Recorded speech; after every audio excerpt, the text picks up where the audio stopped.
Hi, everybody. Welcome to Steel Market Insights Asia. This is our first free webinar of the year. I am Tomas Gutierrez. I am the Asia editor for Kallanish, and I'm joined today by a dreams team of Asian steel journalists. Most of our Kallanish team is here for the region. I'll introduce them very briefly. Covering Turkey and scrap, we have Burcak Alpman. Covering India and South Asia, we have Aameer. Covering the Middle East and North Africa, we have Burack Odabasi. Covering Southeast Asia, we have Analyst, and from our Shanghai office, we have Lyndon. We will be all taking part in a Q&A session after a couple of short presentations. And worth bearing in mind that this is going to be our last free event before our Asia Steel Markets Conference, which will be April 27-28. So please, listening, get in your questions, and anything that you feel you want to add for the conference, please do contact us about that as well. Let's go straight into the content now. I'll kick off with China and Southeast Asia. So can we have those slides up, please? Great, thanks. Okay, so I'm going to be starting off with just an outlook of China, what's going on. So, 2021, we saw a very sharp kind of downturn in steel demand and production in the second half of the year. Most of the headlines were around the downturn in production, which was ostensibly to meet the goal of having lower steel production in 2021 than in 2020. That was a goal that was eventually achieved. But of course, that cut in production also masked a very sharp drop in steel demand. That was really due to real estate and a couple of other sectors that we'll move on to in just a second. But you can see there both of those numbers, production and demand, falling fairly sharply in the second half of last year. There has been a pickup now in production, especially in December compared to November, and a little bit more in January compared to December.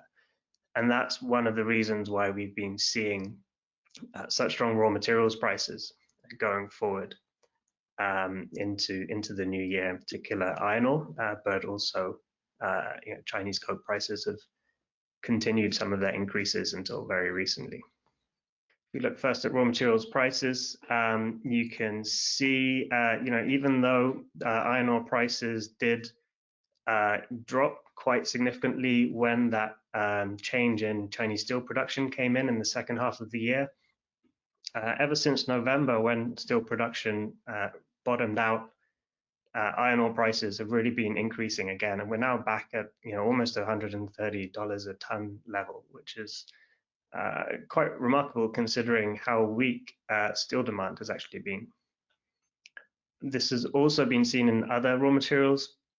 So coking coal and coke prices domestically in China have had a complicated year because they've not only been impacted by the changes in steel production, but also changes in both in coal mining, in coking capacity, the fact that coking plants have been restricted for because of their pollution and other factors, and they're going through a market restructuring.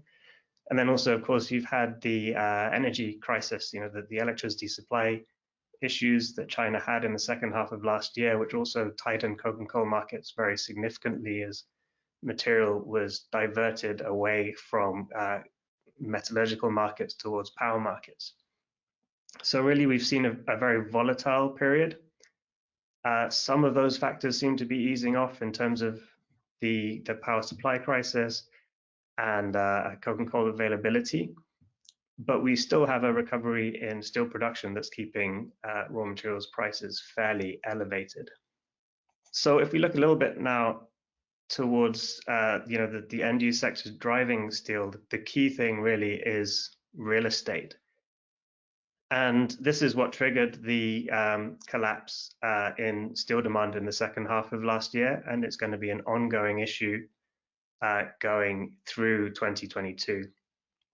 This chart is just the NBS survey of 70 cities where are prices falling, where are prices rising, and you can see the red is falling, and you can see fairly clearly that it's the most widespread crisis in terms of house prices that's been seen since 2015. It's slightly different from 2015 in that this has been an engineered crisis. So the government has specifically gone in and said, we want the situation to change in real estate. We want to control debt. We want to divert investment away from real estate and into more productive areas of the economy. And so as a result, keeping an eye for steel demand this year.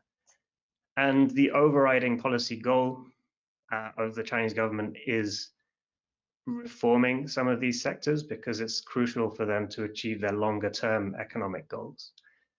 The uncertainty comes because of short-term requirements to sustain economic growth and avoid an economic crisis. And that's what's driving the current moves to slightly ease the credit situation, to loosen monetary policy, and to allow funds back into real estate. And in fact, if you look at that chart and you see December, you saw a slight improvement in the sector. And that was really due to the Chinese government allowing more funds to flow into mortgage issuance. So that's a really key trend for this year. Policy is likely to fluctuate around that, but because that trend remains dominant, then our expectations for steel demand this year are still quite weak. We expect end user demand to be down around 1.3%. We also expect production to be slightly lower again year on year. And the weak demand is, we also expect to see a slight increase in net exports, which we'll talk about a bit later. So if we move on briefly to the additional risk, which is, it's one of the, it's hardly an unexpected factor now, considering it's been unexpected every year for, the last 3 years now. But COVID is again an issue in China, as well as everywhere else in the region. In terms of the health impacts, much more significant outside of China than in China. But in terms of the policy impacts, very important in China, because Omicron has really taken root. The infections have spread across several cities. They've been around for several weeks. Some of the infections have gone 1 or 2 weeks before being noticed, and so we know for sure there are undetected infections around. So the risks are already being seen in the domestic spot market. We're already seeing construction sites slowing down. We're seeing workers going home early for the holidays. We're seeing various localized restrictions in different cities, and most dramatically for the steel industry in Anyang, we've seen blast furnace closures across the city because of either transport issues or worker access issues. So this is still going to be a risk for Q1, though like everywhere else in the world, we hope it will be less of an issue after Q1. But this is also obviously dominating sentiment outside of China, Southeast Asia in particular, for the region has suffered various waves of COVID that have impacted steel demand. And so this all kind of feeds into the outlook for Chinese steel exports. Net exports have been up quite strongly year on year, but the real driver of that has not been exports so much as it has been the change in Chinese imports. The second half of 2020 saw very strong Chinese imports, becoming a net importer for the first time in more than a decade, and that has driven the increase this year. So we've seen with the reduction in Chinese steel production, even though demand has also fallen, we've also seen fairly weak export levels through most of the second half of last year. We're now seeing production pick up a little bit and demand still remains fairly weak. And so there is a possibility for higher steel exports this year than last year. And in particular, I think with the continuing trend of weak domestic demand and weak imports, we will see higher net exports this year than last year. We currently expect probably maybe an additional 15 million tons a year of net steel exports this year compared to last year. More than half of that will be due to a reduction in imports rather than an increase in exports, so both will happen.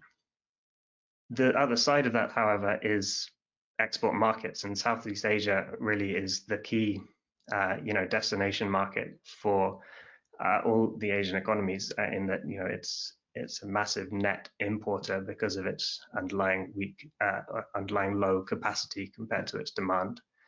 So that sector is also undergoing a lot of uncertainty because of Omicron.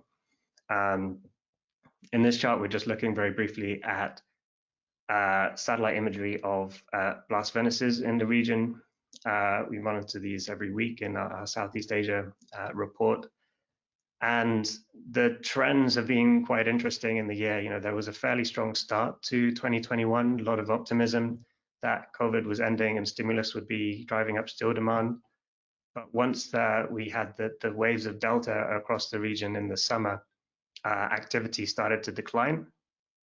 And after a very brief pickup towards at the end of last year, activity has declined again.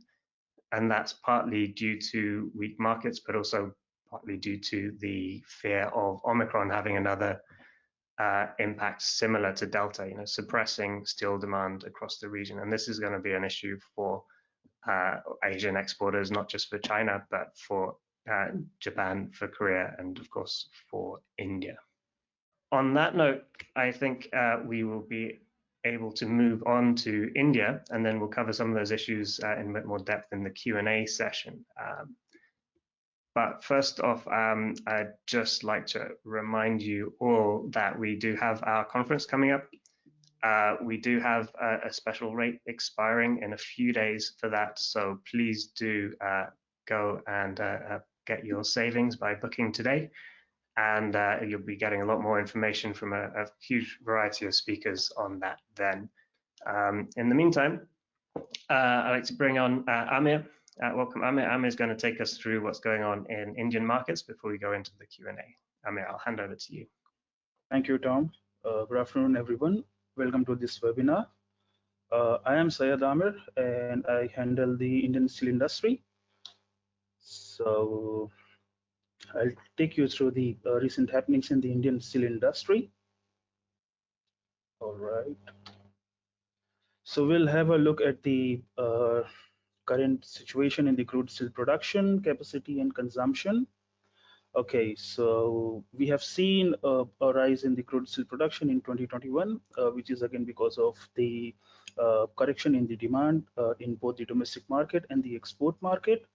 So approximately India has produced 117 million tons in 2021, and the finished steel consumption was noted to be around 104 million tons. And if we see the trend, there is there has been a trend of rising in production, capacity expansion, and consumption, except for the year 2020 because of the COVID situation. Okay, so out of the total production, the total crude steel production, 55% of the production comes from the electric arc furnace and induction furnace route, and 45% from the blast furnace. And this year, it is anticipated that India would be producing around 124 to 125 million tons of crude steel. Moving on to the next slide, wherein we'll see the Indian steel industry performance in the fiscal year, the current fiscal year from April to March. Okay, so in the 9 months, India has already produced 87 million tons of crude steel, and finished steel production is noted to be around 82.2 million tons. Again, the consumption is 76 million tons, and export is noted to be around 10 million tons, and imports to be around 3.46 million tons. So, I mean, if you see the export-import scenario, so India is a net exporter, and the net export is noted at around 6.87 million tons. So, which is again a good sign. If we talk about the rise in the crude steel production, so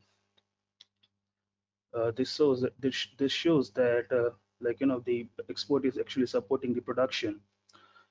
Moving on to the forecast for 2022, it is estimated that India would be producing around 124 to 125 million tons, and it will be again because of the rise in the capacity expansion. We are expecting a rise of 7 to 8 million tons in 2022. Also, the government push on increasing the capacity would be turning in the mills to increase their production. Feedstock supply is because recently India has signed an agreement with Russia to supply the coking coal, because last year we faced coking coal supply because of the volatility in the Australian market. Also, India is in talks with Mongolia on coking coal supply agreement. Also, the production is going to get supported from the in-house ferrous scrap facility, which is again a crucial raw material for the induction furnace and for the electric arc furnace based crude steel production. And India has also set up vehicle demolition facilities and scrappage facilities. Recently, Tata has come up with a scrappage facility in Rohtak, wherein it is supplying a very high quality of shredded and HMS scrap. And we are expecting the demand to touch 111 million tons in the 2022 calendar year, which is again on the back of the rise of infrastructural, automotive, consumer durables, and appliances segments. Again, there is a policy by the government wherein it is asking the various stakeholders to procure the Indian made steel. The policy name is DMI and SP, domestically manufactured iron and steel products, which will again support the Indian steel demand in 2022. Also, government is in talk with the railways, defense, petroleum sector to increase the usage of steel and to obviously, to promote the Indian made steel. And also we are seeing a rise in the export because of the Chinese curb and Chinese recent decision on reducing the steel production.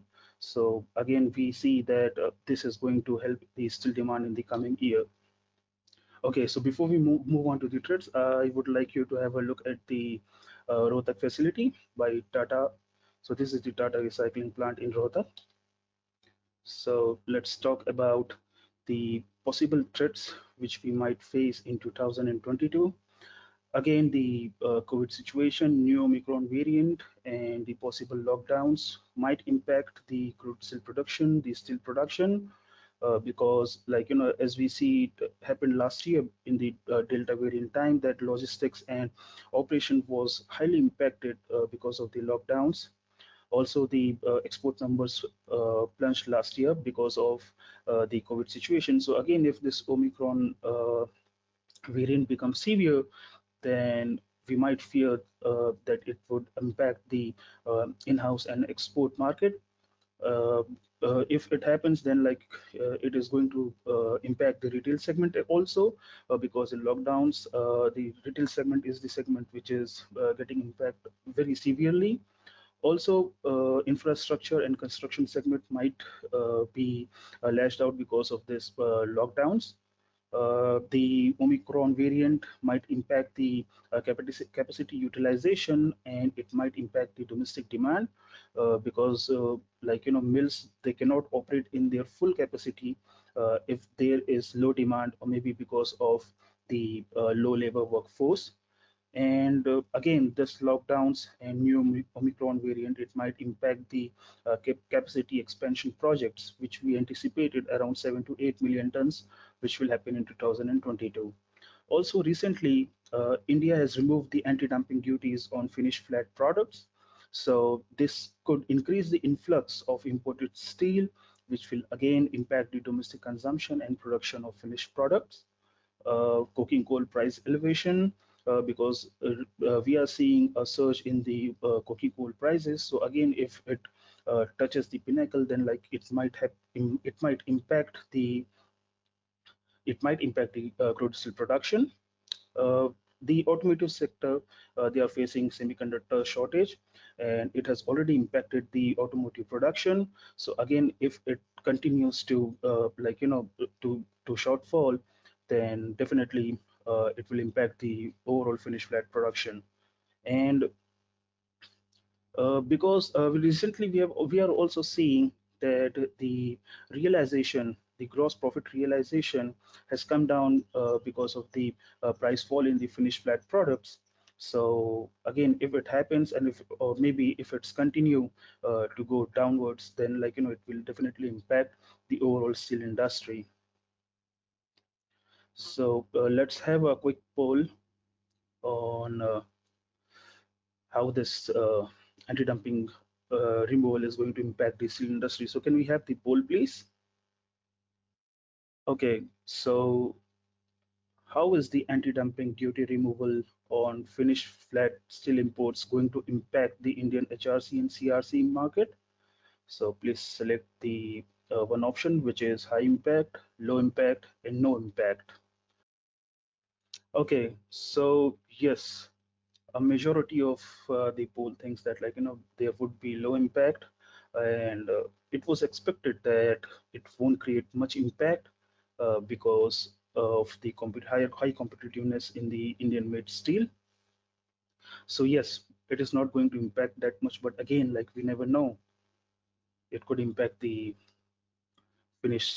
domestic finished flat production. So moving on.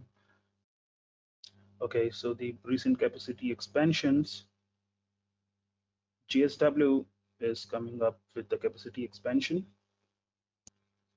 Okay, so GSW Vijayanagar Works is undergoing a capacity expansion by 5 million tons, and this is going to get commenced in the fiscal year 2024. And the company, it is planning to increase 1 million ton in the current fiscal year. Tata is planning a capacity expansion by 3 million tons to 8 million tons. JSPL is aiming to increase the capacity from the existing 8.6 million tons to 16 million tons in fiscal year 2024. AMNS India is also aiming for the capacity expansion, and in the medium term, it is aiming to touch the 18 million ton production capacity. And Steel Authority of India Limited is aiming for 21.4 million ton capacity expansion in phase 1, and again 50 million tons in the phase 2. And the Durgapur work, it is aiming to enhance to 7.5 million tons, and Rourkela to 8.8 million tons. BSP Bokaro Steel Plant, the capacity would be raised to 9.5, and IISCO to 3 million tons in the first phase, and again to 7.3 million tons in the next phase. Bhilai Steel Plant, the capacity would be raised to 12 million tons, and subsequently to the 14 million tons in fiscal year 2030. So let's have a look at the GSW works, which is again one of the largest steel producer in India.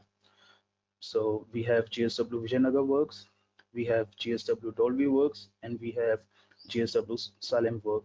So the GSW Vijayanagar Works is having a capacity expansion project running right now. So this is the end of my presentation, and I'll call Tom and rest of the panelists to join me. Thanks very much, Aameer. While the rest, there's the rest of the panel joining us now. Just a reminder then for everybody, I see we've got a few questions coming in already, but feel free to add any other questions that you guys have. We will endeavor to answer as many as possible during the Q&A session. Any others we may get back to you later, but we'll try and answer what we can here. I think both of those presentations come from, the established kind of steel giant of Asia, and the very rapidly developing newcomer. And over last year, we've seen India as an exporter become increasingly important, especially with China relatively absent from export markets over the last 2 years compared to previous periods. I'd like to get a look at what that looks like from destination markets. And Anna, I'd like to come to you because in one of your markets, in HRC in Vietnam, we've seen some of the new capacity in Vietnam being quite aggressive with its pricing at the start of this year. So I wonder if you could just talk about that briefly and what response there's been to those low prices. Yeah, there was a cut of about $70 for the March-April shipments for the two producers in Vietnam. It was nearly 10% cut from last month, and it was a bit of a shock to the exporters to Vietnam because it effectively closed the market for them. I mean, they cannot sell to Vietnam so cheaply. The prices that were announced for Formosa was $750 to Ho Chi Minh, and to Hoa Phat it was $735. The reason why these mills had to cut the prices was because of a very slow December. They had a lot of stocks. They had to increase the market share in Vietnam because in December they experienced a very weak sectors for coated and the pipe making sectors.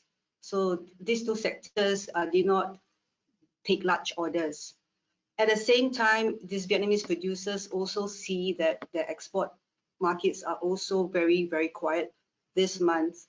So, and about exports, they export about nearly 10% or over 10% of their combined production monthly of about 600,000 tons.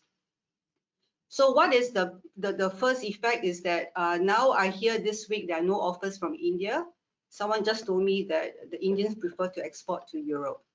And secondly, of course, what it has been done is to brought down the bidding prices from the Vietnamese. Before, we had deals at 745 to 750. Now the bids are down to 740. This compares with the offers from China at 790 for SAE 1006 from Tennessee. Okay, thanks.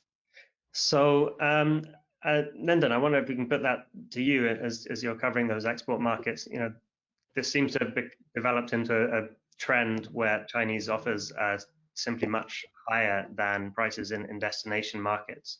So I wonder how you see that developing in the near term. You know, will Chinese export offers move, or will they hold out, and will volumes be low? So for sure, in the foreseeable future, we say that Chinese exports will not have that trend of upward, trend, because now China is preparing the New Year holiday already, and at the same time, we say that markets outside of China, they have a stronger ability to achieve to meet the needs of their own demand, because the production under COVID pressure is less than previous years, so they have more strength to push up their production to meet their own needs. But at the same time, that production and demand in China are expected. Of course, the government also wants to control it steady, at the same time to just to promote its inner circle, economic circle, what is regarded as by the central government. So regarding this trend, that China will not have so much choices or space to export their products to overseas markets, because we say that government is also trying to push up projects, constructions, and manufacturing industries to stabilize its economy. So the demand in China will definitely support its increased production in Q1 and even Q2. So at least we say before the end of the first half of this year, we don't see China will have that much chance to increase its exports to overseas markets. Yeah, that's interesting that it links into the two domestic, the credit cycle, that there's support for the domestic economy, and also the grand strategy of the dual circulation, that domestic consumption is the focus, and really steel exports don't fit into a dual circulation framework for the economy. I wonder if at that point it might be a good moment to add in our poll, our remaining poll, to the attendees to see what they think about Chinese steel exports. Could we have that poll up, please? So the poll question is, will weaker demand mean more Chinese exports this year? And you can choose either exports will increase, exports will remain stable, or exports will decrease year on year this year. So 56% think exports will be stable, at 30% increase, and 14% decrease. So generally steady, but with a slight advantage for increasing over decreasing. It's interesting how that fits into our own expectations, which I mentioned in the slides earlier, but more or less in line in that growth in exports is not going to be a key driver.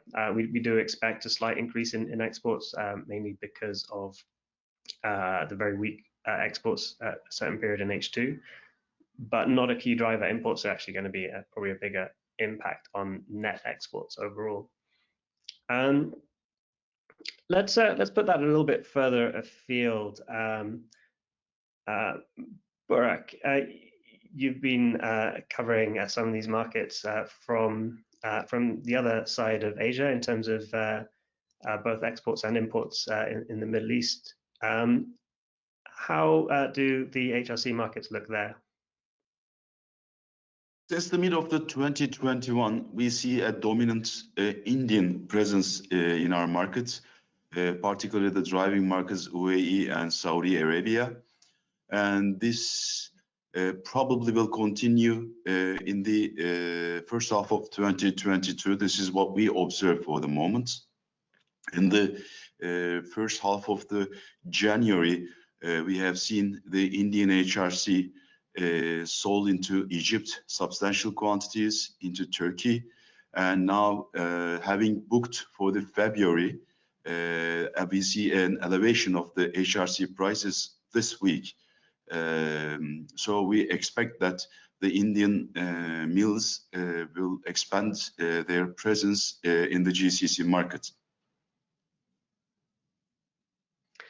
So I mean, I'd like to put that then to Aameer, because Aameer, obviously from the Indian perspective, you have exports going in both directions, and then exports being, under pressure either from domestic demand or growing capacity.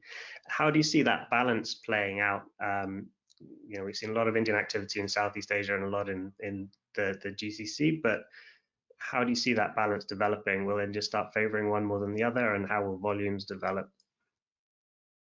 We see that the exports will go directly proportionally to the capacity expansions, because all the major capacity expansion is coming up from the big steel firms in India, and definitely export is supporting the overall capacity, and we have seen a rise in the export, especially during the COVID time. So going forward, I think the exports will definitely support the capacities which India is planning to expand in the coming years. Talking about the major markets, yes, we have seen a rise in the exports to the Southeast Asian countries. We have seen it in the MENA region. So I think we have a positive sentiments coming up for the Indian steel industry, both in terms of capacity expansion and in terms of supporting exports with capacity. So it's positive sign for me. Okay. We have a question here on HRC prices. It doesn't specify a region, so perhaps it's a good opportunity to throw it open to each of you for your regions. But how do you see price pressures and how do you see prices developing this year for HRC in your markets? And Aameer, we'll start off with you. We are anticipating that prices would go above 800 for its major region. I'm talking about the MENA. It would go 800 plus. Also, for Vietnam, we could see the numbers to be around 780, 790. This is my anticipation from the Indian side. Okay. And Burack, how does that seem on the receiving end of those imports? In addition to Aameer's comment, I would like to also say there is the Japanese HRC also penetrating into MENA region. Since the tariffs 232 haven't been lifted with the USA, and Japan is the largest HRC producer in the world, we can see that they're going to also pressurize the prices in order to increase their sales into the region. And this week, for instance, we have seen the Japanese HRC prices were lower than the Indian mills. That's a proof of it. We also see the CIS countries, since the rising oil prices, encouraging the oil companies and the gas companies ramp up their production and also their investment pipe making grades that they would like to increase their sales into the region as well. In terms of prices, I agree with my colleague Aameer. This week we are expecting 780, 790 prices. That is nearly $30 up from the last week prices. Of course, it's not easy to make a long-term analysis in this volatile sector. But in the short run, we are expecting a price rise in our region. Okay, thanks. Burcak, I'm sorry I've left you silent for so long, but we've been so focused on flats. Right on the other side of the region and on the other side of the product groups as well. I mean, we've seen a lot of changes going on in Turkey. It's always been one of the most interesting and volatile markets, but obviously a really strong impact on Turkish exports of rebar in particular. I wonder if you could update us on what's going on in that market. Actually, increasing costs are already impacting exports in Turkey negatively. It's impacting negatively. And we have all seen that Turkey has become uncompetitive in Asia, one of its largest markets, in the past 4 months due to the rises in steel production costs. Indian and Middle Eastern producers have taken Turkey's share in the market with CFR prices that are almost equivalent to Turkey's FOB prices, because Turkey's energy costs have doubled in the 6 months period. We used to calculate the spread between scrap and rebar at $160 in the previous years, even last year. But following these energy price hikes, wage hikes at almost 65%, and the new regulation which forces Turkish exporters to convert 25% of their foreign earnings to lira, it is said that even the most efficient mill produces rebar at $225 costs from scrap. So this year it's going to be a hard year for Turkish producers, I believe, and they will struggle to exist in the global market with current costs unless they secure scrap at desired levels. Yeah, that's interesting. So, Turkey, in terms of scrap prices, is really kind of extremely important for pricing, and we've seen quite elevated scrap levels in the rest of Asia as well. So, the implication of what you're saying is that Turkish mills will have to lower that scrap purchasing cost, right? So, do you expect scrap prices to decline? I'm expecting scrap prices to soften at the moment because Turkey has almost fulfilled its urgent needs for February shipments, and now they are giving a break for scrap purchases. And the number of offers in the market is quite high. There are numerous offers from all deep sea suppliers, and this is putting the prices under pressure. But for the long term, I don't think scrap prices will crash, because scrap is becoming more important due to these carbon emission goals of the countries. Besides surging energy costs and higher seaborne metallurgical coal prices may direct steelmakers to increase consumption of high-grade scrap. So the margin will most probably widen between HMS and higher grade scrap to maybe $30 to $30. But for the short term, for the near term, I expect to see a softening in scrap prices in Turkey, particularly for HMS.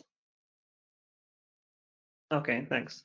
Anna, I wonder if you could look at that in Southeast Asia, in that you know, a lot of EAF producers there, and scrap costs have been quite elevated. Do you see a similar outlook as Turkey for Southeast Asian or East Asian scrap markets?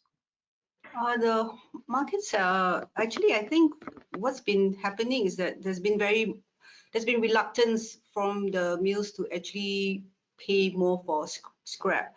The main reason is because their rebar sales are very bad, and this is also due to their reopening of their markets only in the last quarter of last year, because of COVID. And because of extended lockdowns. So now we see them, if they were to buy, there's been very small orders. I hear recently of a major steel mill in Vietnam buying some scrap because the licenses was going to expire, the import licenses. So they're very unwilling to book scrap. There's some sales coming in, but and I know the Japanese scrap prices are coming off finally, but it's been very slow. As I think you all know that the region here is mostly a price taker, so it's been quite hard for the mills over here, the EAF mills, to accept higher scrap prices.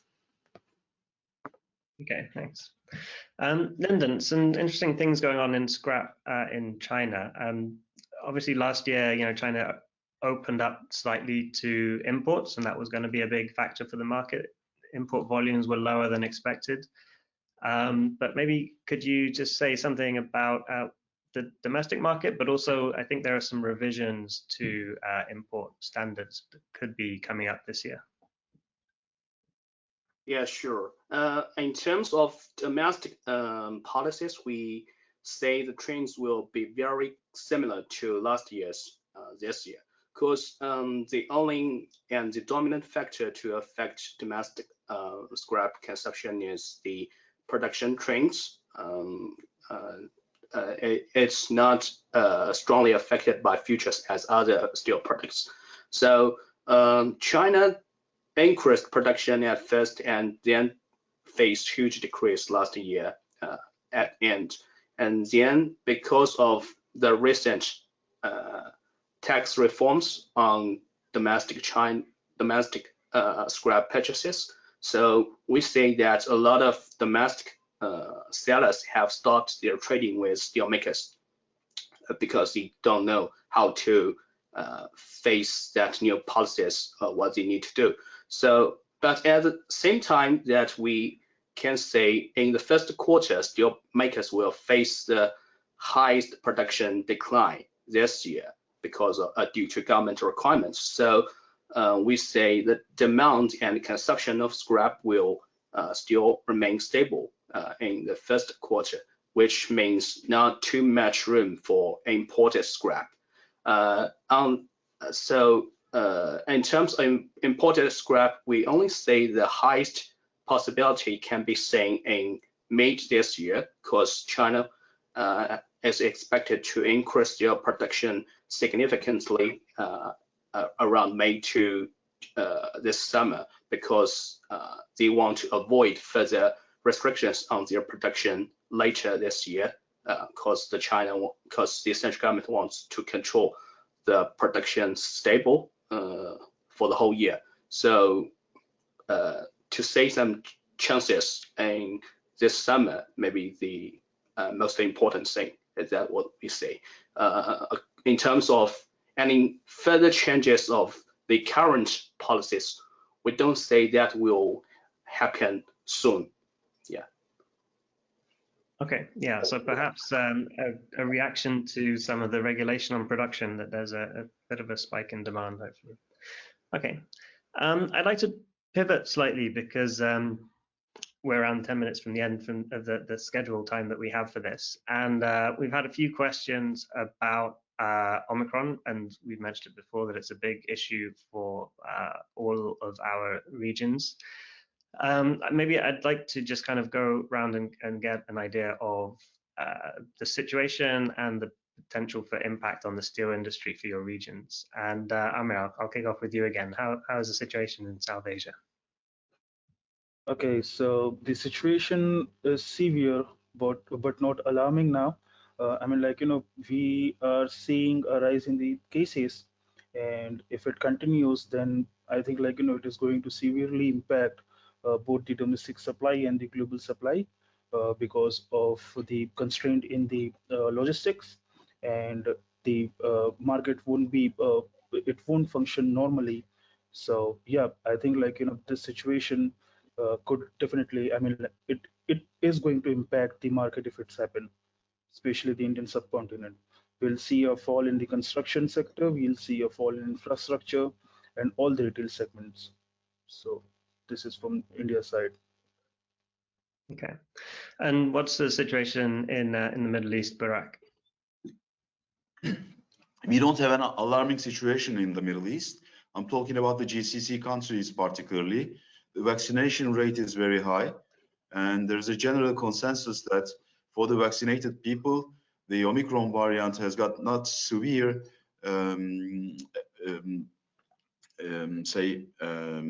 fatal results. So for the moment, that's not a topic discussed in my region. Burcak, in terms of Turkey and also in terms of Turkish exports, what is the impact of Omicron there?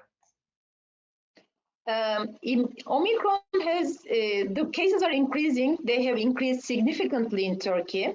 But it's interesting that we are experiencing an easing in restrictions. So there is no lockdown on the agenda, and there is nothing. I mean, they are easing the restrictions.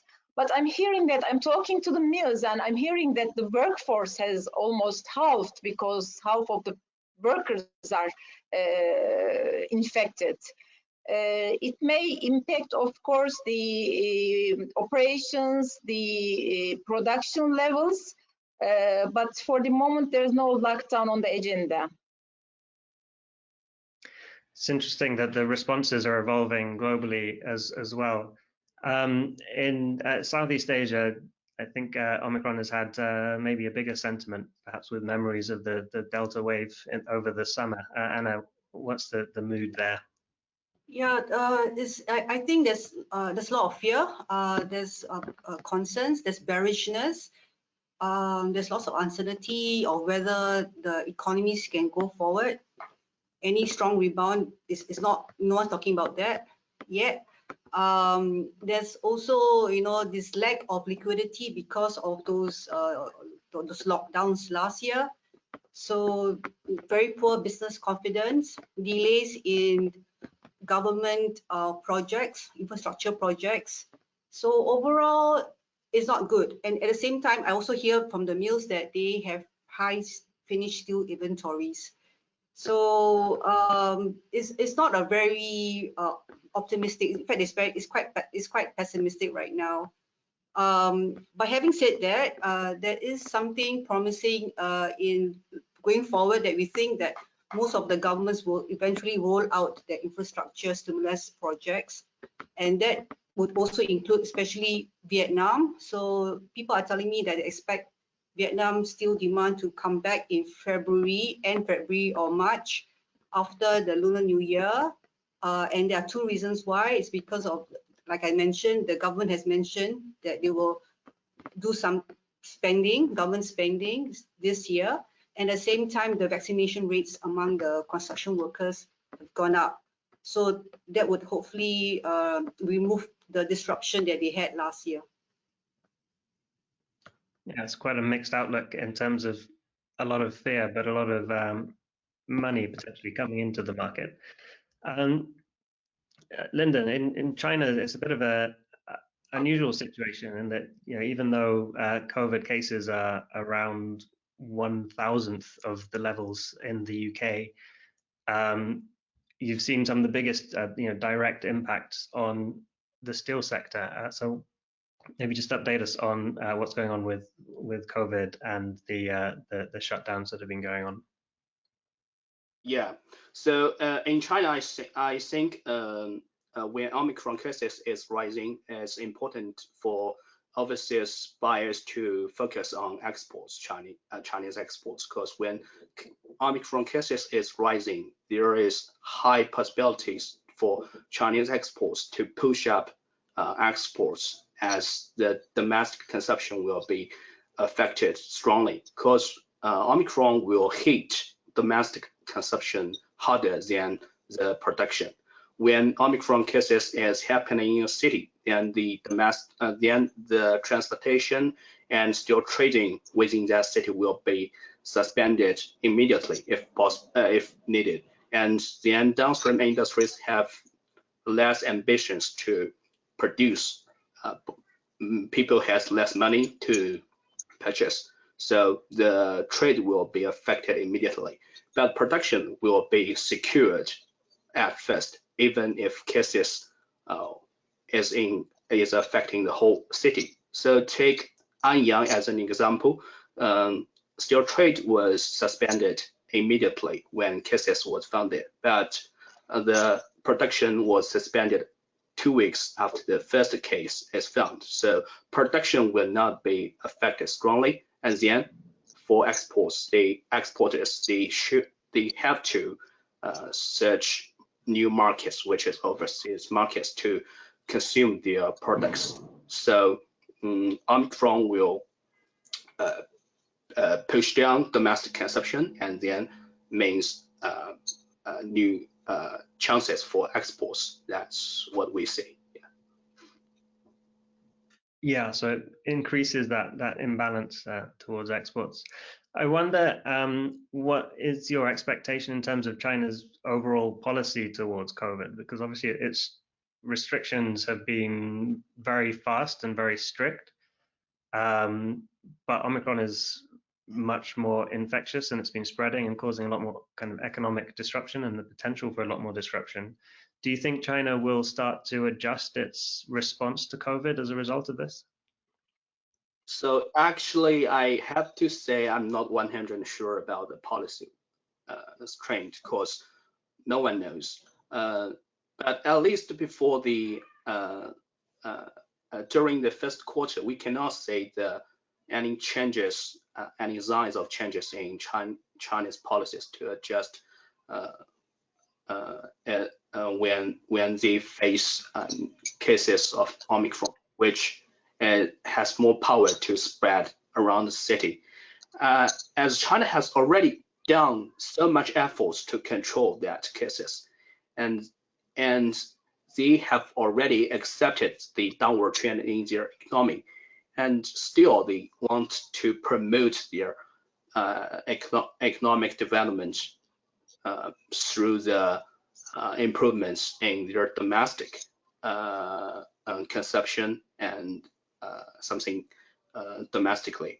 So we don't say that changes for the policies in China to happen soon.